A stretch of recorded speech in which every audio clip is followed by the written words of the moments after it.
Hi everyone, this is Martha. I am a relationship counselor and clinical sexologist, and I am from Eros Coaching. That's eroscoaching.com. So today I made some other videos, and um, you may be getting an overload of me.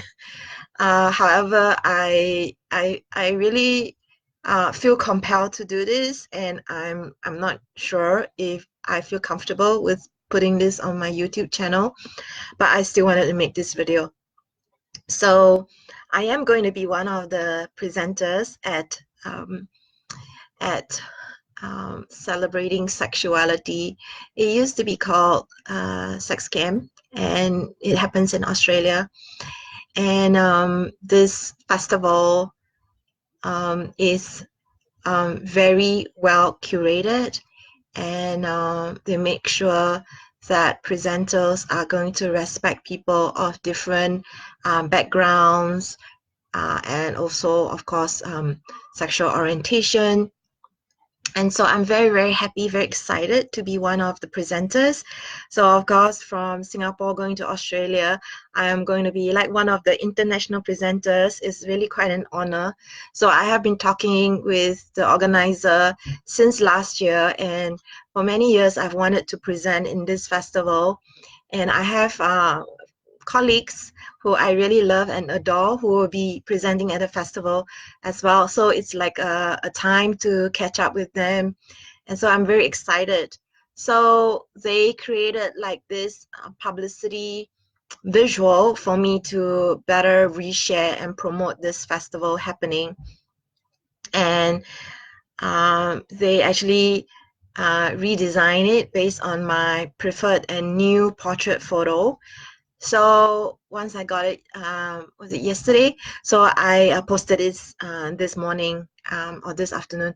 So I put out the publicity with me and the logo underneath, saying that I'm going to be one of the presenters at celebrating sexuality, and I got slut shamed.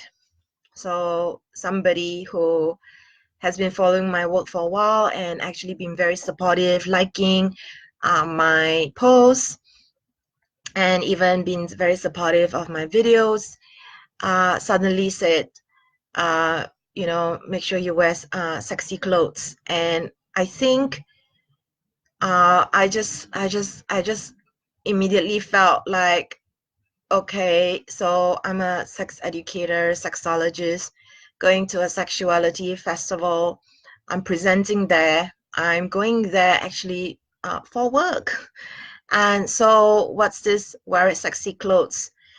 So I think I just want to make clear that I don't want to shame other people who are different from me, who choose to express their sexuality at such festivals, who happen to also be presenters.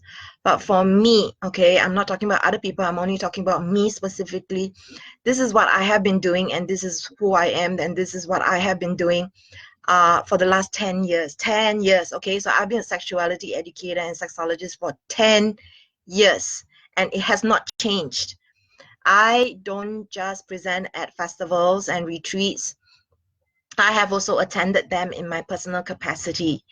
And for the last 10 years, knowing that I am a sexuality educator, knowing that I'm a sexologist, knowing that I come from Singapore, which is a very conservative on the inside Asian country, is that I don't actually have sex in these events. I go to retreats, I go to trainings, I go to sexuality festivals.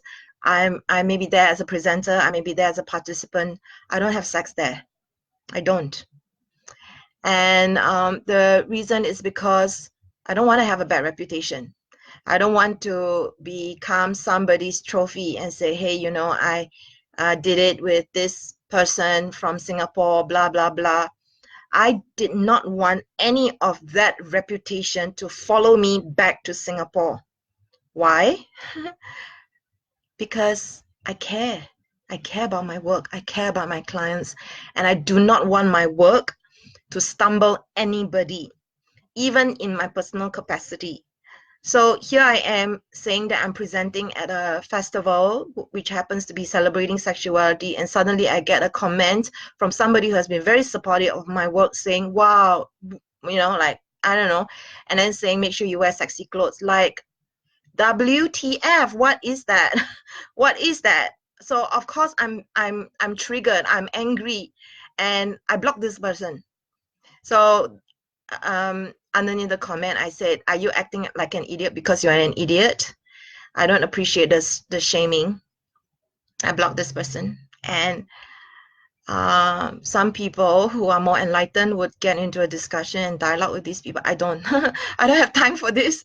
I don't have time to argue with someone who I have never met, who doesn't understand me, who doesn't know the tone. And frankly, there's only so much that I'm willing to take my advocacy and my sexuality education. So actually, I'm very, very mindful of my reputation. I'm so mindful that in a way, my work has actually caused me to be less sexual that I would like to be. And some people will say, yeah, but that's not the way it should be. You are a sex educator. You should be free to also express yourself as an individual. There are times when I can express myself as an individual with the right kind of people, but I'm not going to do it at a sex workshop, and I'm not going to do it at a sexuality festival, knowing that there are lots of people looking, and also people at different levels of maturity and different kinds of rumors that can start about me.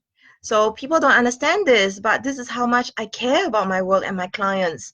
So in the last 10 years, I have made sure that I have a reputation that is cleaner than snow, whiter than snow, cleaner than paper. I don't know what you want to call it, but I want my reputation to be impeccable, because guess what? I work with Christians, I work with Muslims, I work with Catholics, I work with people who are sexually inhibited, who have a lot of cultural, religious judgments, and I cannot blame them, because if you don't know much about sex, you are going to have a lot of opinions about what people should and should not do, and what is right and wrong. And this is where my clients are coming to me from. And they don't understand that there is a difference between personal and professional. And what happens when you are a sexuality educator and a sexologist, the line between personal and professional becomes very blurred. So I go to a sexuality festival and sexuality workshop training. I get to know the people.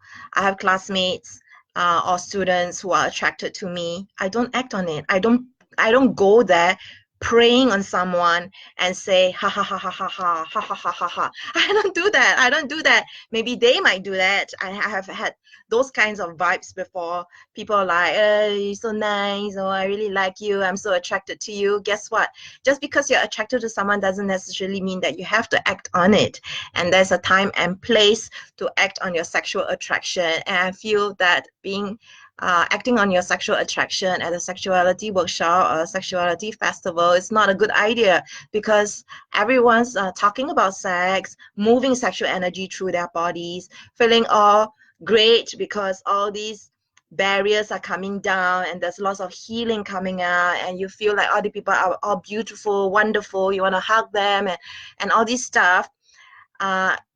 You get to say no as well. So even though you have attraction towards someone, when you have all this sexual energy running, it may not be a good idea. Also, a lot of times when I go to these events, I am probably the only Asian. I'm exotic, considered exotic.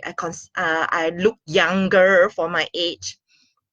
And yeah, people think, oh yeah, let's hook up, let's whatever. I'm not at that place anymore. I am not just presenting myself, the individual. I'm presenting my occupation. I don't want people to have a bad opinion about sexuality educators or sexologists. And I also don't want to misrepresent my race, my race, and also my nationality. Like, oh, Singaporeans are like that. I don't want to be anybody's trophy, and I don't want to feel like I'm making a wrong decision because of all this attraction running through. But the biggest reason why I always say no is because I cherish my work. Once you ruin your reputation, it's gone. It's gone. So why would I spend close to 50,000 Singapore dollars for my doctorate, another 10 over thousand for my master's in counseling, and many other certificates that I've attended to ruin my reputation and sabotage myself and my career? Why? It's just not worth it. It really is not worth it. I need to be cleaner than snow, purer than a dove. I really, really honor that. And not everybody is at that space. So if I really meet someone that I'm attracted to, then perhaps at a different time and space with clear boundaries and communication, yes, we can explore having a relationship, but I'm really not interested in a hookup. I'm really not interested. I can go anonymous somewhere. I can travel, and as long as it is not associated with my occupation, then probably I'll consider it. It is really, really important that people understand that when you go to such workshops and festivals, you do want to feel that you are not going to be you're not going to be sent to the slaughter. You're not going to be pried upon. And I feel as a teacher, I need to hold myself to a higher standard. I know of some sexuality trainings, they'll be like, okay, the field is not open. So we teachers are also human beings. We have a right to engage in sexual relations as well.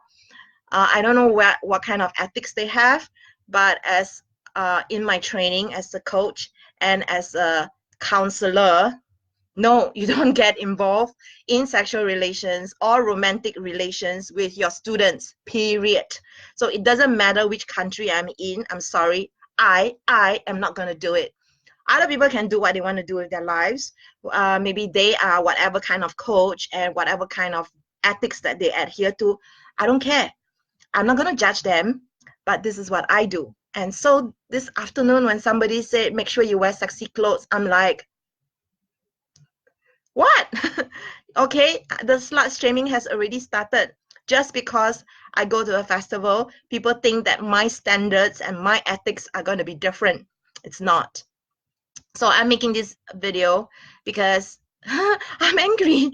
And so yeah, I just want to put it out there that this is who I am. This is who I am. This is what I value. People don't see it. People project things onto me. And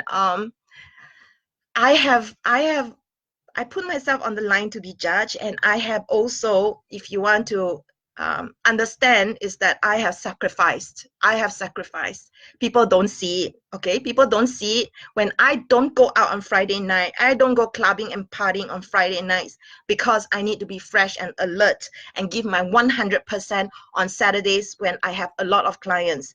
People don't see that I have to skip a lot of engagements, a lot of events that I would like to attend otherwise, because I have clients.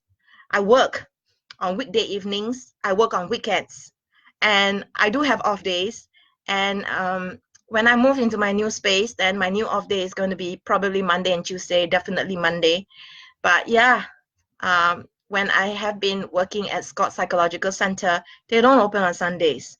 So I have to squeeze all my clients on Saturdays, and it has been very stressful because on Saturday, all the rooms are usually fully booked.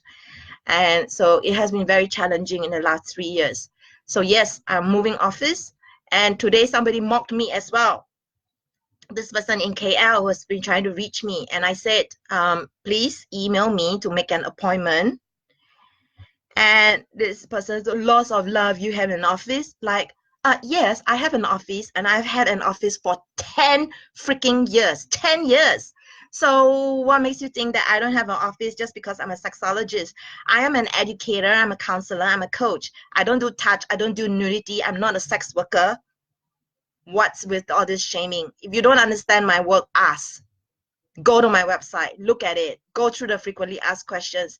Don't assume just because you're ignorant, and your ignorance shows through in your tone of questions. So yeah, I'm sick of it. I'm really sick of it. But this is what I have been dealing with for 10 years. So I have competitors coming up, calling themselves coaches, coming to me and saying, Martha, I do what you do. good luck. Please do what I do. Please do it. When there are more people in the space, it actually makes me feel free to be more of myself, to do my true calling, to really allow my work to start to evolve and to go deeper into who I am, what I stand for, and what really is important in my work. And so my work is evolving, has been evolving, and now I'm stepping into being more of a teacher trainer. I'm stepping into teaching people skills around counseling and coaching. And this has been a long-term dream of mine because learning counseling skills changed my life. It really did. I would not be doing what I'm doing if I hadn't had counseling skills training. Started to change the perspective in which I look at the world. It also allowed me to be able to look at people and start to hear them without judgment. So I started with the more I practiced this, the easier it became for me. And so I really want to teach this to my clients as well, because I believe that this would help them in their personal lives. So yeah, this video has been going on for a while and you can tell that I am angry, and it's been 60 minutes, so I'll let you go. Thank you for watching this video. This is Martha of Eros Coaching. That's eroscoaching.com. Thank you for watching.